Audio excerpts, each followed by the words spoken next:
은퇴하고 나니까 돈 쓸 일은 병원밖에 없더라. 은퇴 이후 병원에 가는 횟수가 급격히 늘고 소득은 줄었는데 의료비는 오히려 더 늘어났다고 호소하십니다. 더 놀라운 건 우리나라 65세 이상 노인의 1인당 연간 의료비가 약 510만 원으로 전체 인구 평균의 3배 이상이라는 점입니다. 오늘 이 영상에서는 은퇴 후 의료비 도대체 얼마나 들어갈까? 그리고 지금부터 어떻게 준비해야 후회하지 않을까에 대한 구체적인 해답을 드리겠습니다. 그럼 시작해볼까요? 챕터 1 60대 이후 의료비는 왜 급증할까? 먼저 이런 질문부터 던져볼게요. 왜 60대 이후가 되면 의료비가 갑자기 증가할까요? 첫째는 만성질환의 증가입니다. 고혈압, 당뇨, 고지혈증 같은 병은 한 번 걸리면 완치가 아니라 평생 관리가 필요하죠. 매달 약값, 정기검사, 진료비 등이 꾸준히 나갑니다. 둘째는 신체 회복력의 저하입니다. 젊을 때는 가벼운 감기로 버티던 것도 나이 들면 폐렴으로 이어지고 입원까지 가는 경우가 많습니다. 한 번 병원에 가면 진료만 받고 끝나는 게 아니라 검사, 약, 재방문까지 이어져서 결국 큰 지출로 연결됩니다. 셋째는 심리적 불안입니다. 몸이 아플까봐 혹시 모를 병을 걱정하다 보니 조금만 아파도 병원에 가게 되고 검사를 하나 둘 추가하다 보면 비용이 훌쩍 올라가죠. 이처럼 의료비는 언제 얼마나 나갈지 예측이 어렵다는 점에서 은퇴 이후 가장 불안한 지출 항목입니다. 챕터 2 실제로 얼마나 드나? 통계로 본 의료비 현실. 그렇다면 실제로 의료비가 얼마나 들까요? 국민건강보험공단에 따르면 65세 이상 노인의 연평균 진료비는 약 510만 원. 이는 월 평균으로 약 42만 원꼴입니다. 하지만 이건 평균일 뿐 만성질환이나 중증 질환이 있는 경우는 연 1000만 원 이상도 흔합니다. 특히 최근 통계에 따르면 65세 이상 인구 중 3명 중 1명은 당뇨병 또는 고혈압을 갖고 있고 이들 질환은 꾸준한 약 복용과 병원 방문이 필수입니다. 또한 치과 치료나 한방치료, 도수치료 등은 건강보험이 적용되지 않거나 비급여 비중이 크기 때문에 생각보다 큰 돈이 들어갑니다. 예를 들어 임플란트 1개에 100만 원 이상, 도수치료 1회에 5에서 10만 원, 한방첩약 1개월 분에 30만 원 등 이 모든 지출은 은퇴 후 고정 수입이 없는 상황에서는 상당한 부담으로 다가오게 됩니다. 챕터 3 건강보험만 믿으면 안 되는 이유. 에이, 난 건강보험 있으니까 괜찮아. 이렇게 생각하시는 분들 많으시죠? 물론 건강보험은 매우 중요한 제도입니다. 하지만 그 혜택에는 한계가 있습니다. 건강보험이 진료비의 약 60%를 부담해주긴 하지만 나머지 40%는 본인 부담입니다. 게다가 MRI, 초음파, 도수치료, 선택진료 같은 비급여 항목은 전액 본인 부담입니다. 또한 2023년 기준 고령자의 병원 이용률이 급격히 증가하면서 정부는 건강보험 재정 부담을 줄이기 위해 비급여 항목 축소 정책을 확대 중입니다. 즉, 앞으로는 건강보험이 해주는 역할이 줄어들 가능성도 있다는 뜻입니다. 그래서 이제는 건강보험 있으니 안심이 아니라 건강보험 플러스 개인 준비가 기본 공식이 되어야 합니다. 챕터 4 의료비. 어떤 항목에 가장 많이 쓰일까? 자, 그럼 실제로 은퇴자들이 의료비를 어디에 많이 쓰는지도 볼까요? 첫째, 만성질환 관리비입니다. 약값, 정기검사, 정기진료 등 작게 나가지만 꾸준히 나가서 1년에 수십에서 수백만 원이 됩니다. 둘째, 의치, 임플란트 등 치과 치료비입니다. 건강보험 적용이 제한적이고 비용은 크기 때문에 한 번 치료에 큰 돈이 들어갑니다. 셋째, 도수치료, 한방치료, 영양주사 등 비급여 항목도 있습니다. 특히 요통, 무릎 통증, 오십견 등 노년기에 흔한 질환 치료에 자주 쓰이지만 보험이 거의 적용되지 않아 가장 골칫거리인 항목입니다.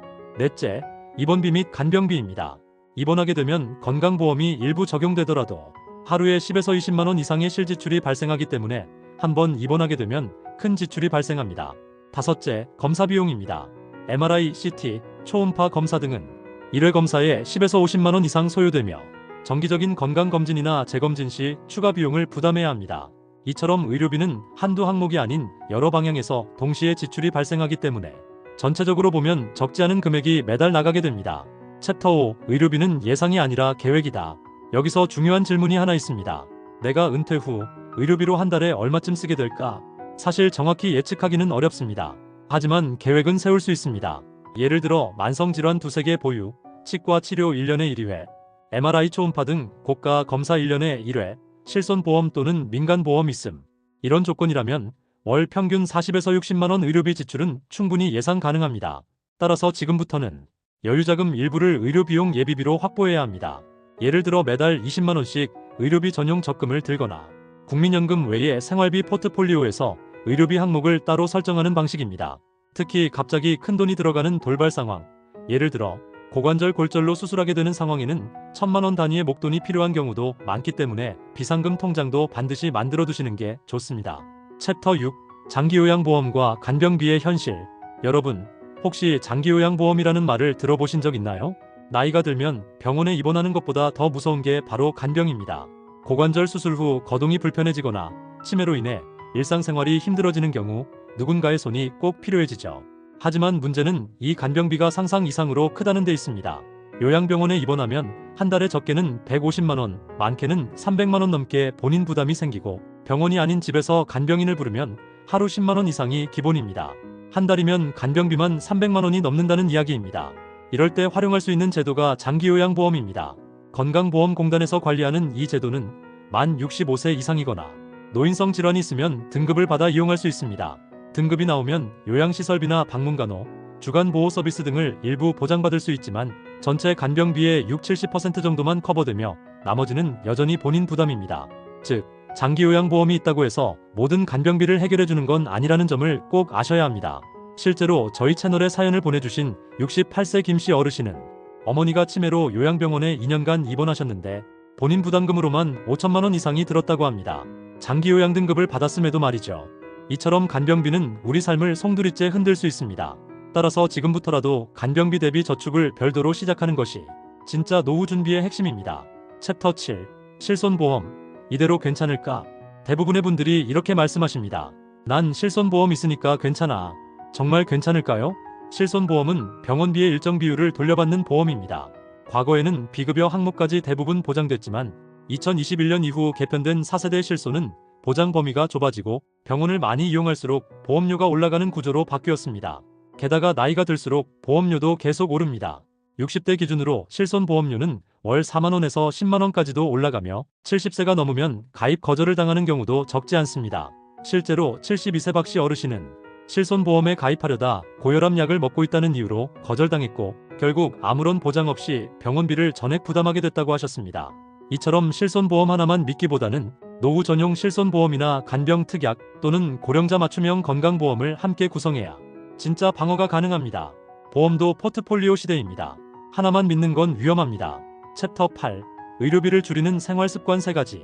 그렇다면 의료비를 줄일 수 있는 방법은 없을까요? 예, 있습니다. 돈을 쓰기 전에 건강을 지키는 습관을 만드는 게 가장 확실한 전략입니다. 첫째, 정기 건강검진은 꼭 받으셔야 합니다. 정부에서 무료로 제공하는 국가건강검진도 있고 지자체마다 66세 이상 어르신 대상 특화 검진 프로그램도 있습니다. 예방을 위해 조기 발견만 잘해도 수술 대신 약물 치료로 끝날 수 있고 비용도 수십 배 차이 납니다. 둘째, 걷기와 관절 운동은 반드시 습관화하세요. 걷기 운동은 심혈관계 질환 예방은 물론 노년기 대표 질병인 무릎 퇴행성 관절염의 진행도 늦춰줍니다. 셋째, 식습관 관리입니다. 탄수화물 위주 식단에서 벗어나 단백질, 식이섬유, 비타민을 균형 있게 섭취하면 당뇨나 고지혈증 같은 질환 예방에 큰 도움이 됩니다. 간단히 말해 병원비 아끼고 싶으시면 지금 당장 걷고 드시고 체크하세요. 당장은 귀찮지만 노후에는 그게 수천만 원짜리 자산이 됩니다. 챕터 9. 은퇴 후 의료비 예산표 현실 버전. 자, 그렇다면 실제로 어느 정도의 의료비를 예산으로 잡아야 할까요?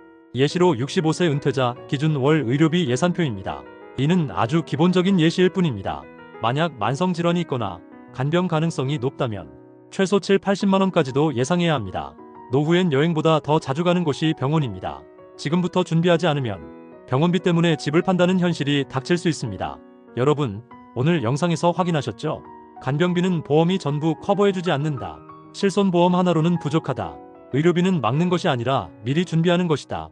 어떤 분은 늙어서 돈이 뭐가 필요하냐고 하십니다. 하지만 그 말은 아플 때도 아무 부담 없이 치료받을 수 있어야 성립되는 말입니다. 건강보험이 60%를 보장한다면 나머지 40%는 여러분의 몫입니다.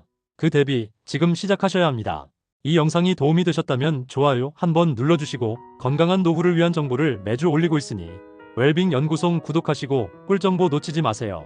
은퇴는 끝이 아니라 새로운 시작입니다. 병원 대신 공원에 더 많이 가는 노후 함께 만들어가요. 오늘도 시청해주셔서 감사합니다.